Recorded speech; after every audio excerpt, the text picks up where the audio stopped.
Negotiations, what are they? Negotiations is a process of communicating back and forth for the purpose of reaching a common agreement.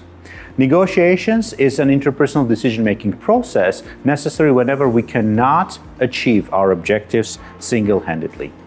The work of the negotiator is to identify possible agreements, estimate the desirability of outcomes to all parties, understand the other parties, and communicate to persuade. There are two types of negotiating situations. The first one assumes distributive or one-issue negotiations.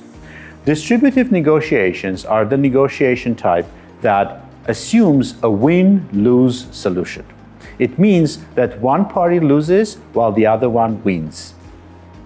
Competitive, that type of negotiations is very competitive. So everybody wants to kind of win, and as a result, one wins and the other one loses, right? Because of the nature of that type of negotiation.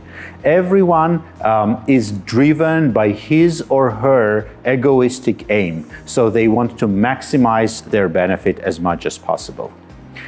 In this type of negotiations, in the distributive ones, we claim the value. So we have one fixed pie and then we divide it, and based on how powerful, how pushy, how competitive we are, we get the bigger part of the pie. So we claim the bigger part of the pie. The nature of relationship in this type of negotiations, in the distributive one, is very short term. So we really think of winning long term, and that's it. There is no relationship that we assume after the negotiations are done. And of course, in this type of negotiations, the negotiators, the two parties, are very protective of their resistance points. Resistance point is a term that I will describe later in the course. As we said, distributive type of negotiations are a win-lose because it's a fixed pie that we are talking about. It's a single issue that the both parties are negotiating upon. They are very, very competitive, and even a distributive bargaining, repeated interactions or reputational effects also are present. So this is not a completely short-term relationships, right? So in the distributive ones also, we have some kind of a long-term thinking in essence, in one way or the other.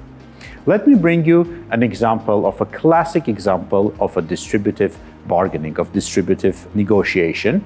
And that classic example is when you're selling your car, when two people, one is buying and the other one is selling the car. This is a classic example because the purpose, the aim of both of those would be to maximize their value. In the case of the person who sells the car, to maximize the value by the highest price possible, and for the one who is trying to buy the car, to minimize the expenditure, and that is his or her profit maximization, so to say.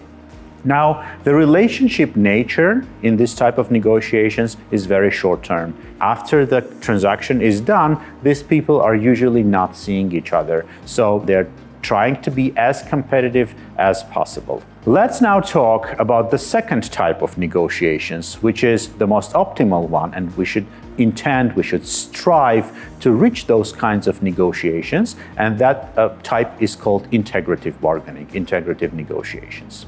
And this is a complete opposite of the distributive negotiations.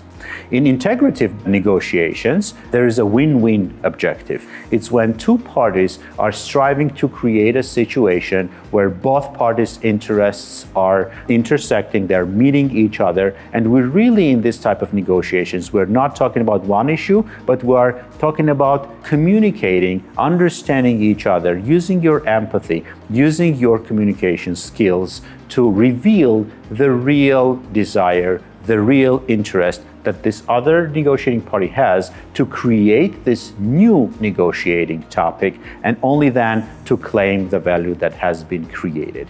Here, as I said, we're talking about the expandable pie, and we're not talking about resistance points. In integrative bargaining, there is more than one issue. The parties have different preferences across the bargaining issues here. The best way to create joint value is by being open and straightforward about the parties' real interests. Value is created by generating options and by exploring those options and understanding what are the preferences and what are the degrees of preference among the parties regarding those newly created, generated values. Create value by expanding the pie and only then claim value within the integrative bargaining. A classic example of an integrative bargaining is the story of the Orange War. Imagine a situation, a famous war between the Portuguese and the Native Americans broke because of the oranges. Lots of blood was spilled, not for gold or treasures, but because for the extra oranges the Portuguese discovered. The war stopped only as the daughter of the chief, who fell in love with a warrior on the colonizer's side and begged him to stop the war.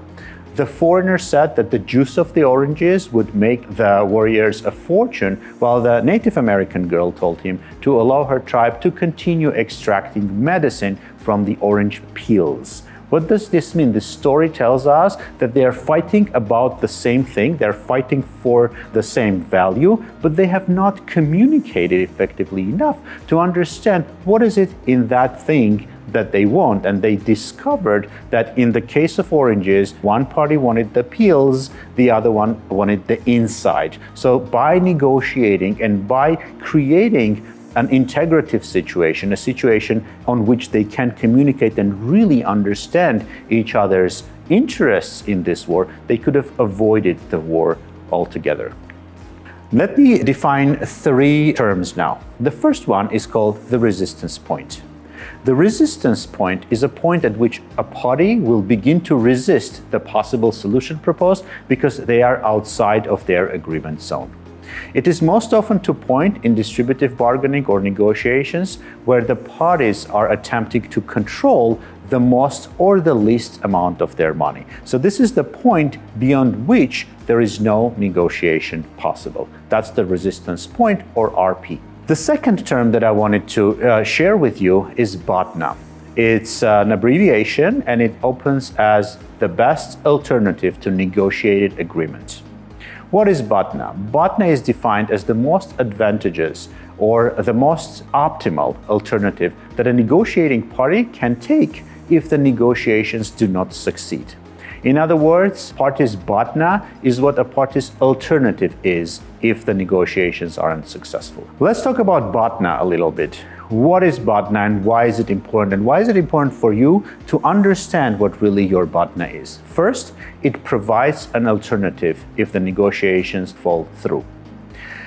Second, it provides negotiating power. The stronger your BOTNA is, or the more BOTNAs, the more alternatives to these negotiations you have, the stronger you feel, the more confident you feel, and the more strict and the more kind of strong in your negotiations and the resistance point you can be, or the more flexible. The third one is it determines your reservation points, the worst price you are willing to accept. If you have a very weak BOTNA, if you have no alternatives basically to these negotiations, then you will be more flexible with your resistance point. You will be willing to accept a worse alternative because you have no other alternatives. So understanding what your BOTNA is and working to improve your BOTNA is a very strong strategy that you can apply in your negotiations. And our final third term that I wanted to share with you is called ZOPA, or the bargaining zone. ZOPA opens as the zone of possible agreement. And the bargaining zone, basically, which is the same thing, is when the two parties' interests, they collide, not collide really, but they intersect. So this is the space where both parties are okay with the result of the negotiations.